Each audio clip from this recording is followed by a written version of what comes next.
të shoqëruar për call center apo të akuzuar për mashtrim kompjuterik, por dihet sigurisht që lufta është për Tiranën. Ka pasur në 2 javët e fundit, mund temi, apo në 10 ditëshin e fundit, 2 super operacione të bëra nga SPAK, Policia e Shtetit, po ashtu edhe me ndërkombëtarët. Dhe kryesisht në këto operacione kanë ardhur më së shumë të informacione të cilat janë nga jashtë, jo një punë organizuar nga vetë Policia e Shtetit apo nga vetë strukturat përkatëse, pra nga prokurorit apo nga SPAK. Kjo është një nga sfidat kryesore që drejtori i përgjithshëm i Policisë së Shtetit duhet të ketë tashmë në terren. Pra, duke qenë se kemi pasur emra zyrtarësh policie të lakmuar si të përfshirë në këto mashtrime kompjuterike.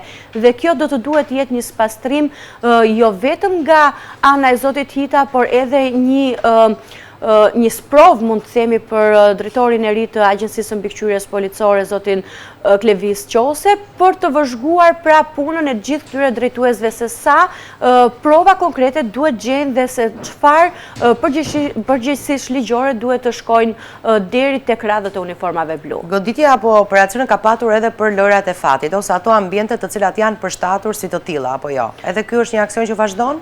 Është një aksion në gjithë Shqipërinë apo vetëm Tiranë? Në fakt ka pasur në 2 qarqe. I pari nisi me Lezhën dhe kanë qenë informacione, dhe pasoj më pas me Tiranën, kanë qenë informacione dhe denoncime që janë bërë në postën elektronike të Zotit Hita. Pra, duket sikur drejtorit vendore si Lezhë ashtu dhe Tirana janë anashkaluar dhe nuk janë marrë forca policie as nga drejtorit vendore, me dyshimet se mund të ketë pas dekonspirime. Apo në fund të fundit këto lotarit pa lejuar apo këto ambiente aty kanë qenë dhe duhet ishin goditur më herët. Në fakt janë zbuluar 7 ambiente, 3 janë zbuluar në Laçë dhe Milot pra në qarkun e Lezhës, çka solli edhe dorëheqjen e drejtorit të policisë, drejtorit emëruar të policisë së Lezhës, tashmë i funksion që po e kryen në një tjetër pozicion pune pra në drejtorinë e përgjithshme të policisë së Shtetit, por njëkohësisht zbulime të tjera që u bën edhe në Tiranë. Janë ambiente të cilat janë kontrolluar, por ky kontroll nuk është shtrier vetëm tek këto denoncime që janë bërë në postën elektronike të Zotit Hita, por janë shtrier thuajse në të gjitha lokalet dhe në të gjitha ambientet që dyshohet se ka aktivitet apo po ushtrohet aktiviteti palishëm. Se sa efikase do të jetë nuk është vetëm për Tiranën, do të shtrihet edhe në qytete të tjera dhe më gjerë, por kryesisht për momentin është duke ushtruar në Tiranë në forca të shumta sigurie.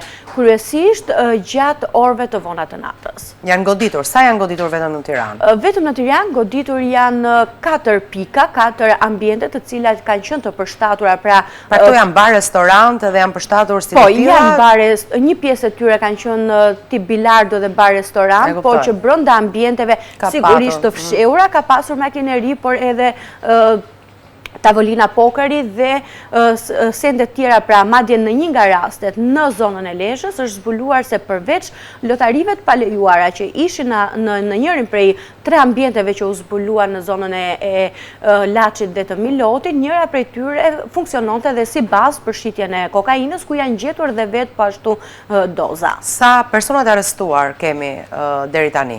Deri tani kemi 5 personat arrestuar vetëm në Tiranë, pasi secili qark po bën kontrollet dhe arrestimet e tjera. Pra 5 janë në Tiranë dhe pronarët janë këta të arrestuar? Kryesisht janë punonjës, vetëm në 2 raste janë pronarë dhe pjesa tjetër janë punonjës, po ashtu kemi dhe 3 persona të tjerë të arrestuar në Lezhë. Kryesisht janë administrator, por edhe punonjës. Një nga rastet në Tiranë ishte kamarieri dhe punonjësi i ambientit, pra që administrojnë nga persona tjerë, por që vijojnë tjenë edhe persona tjerë të shpallën kërkim.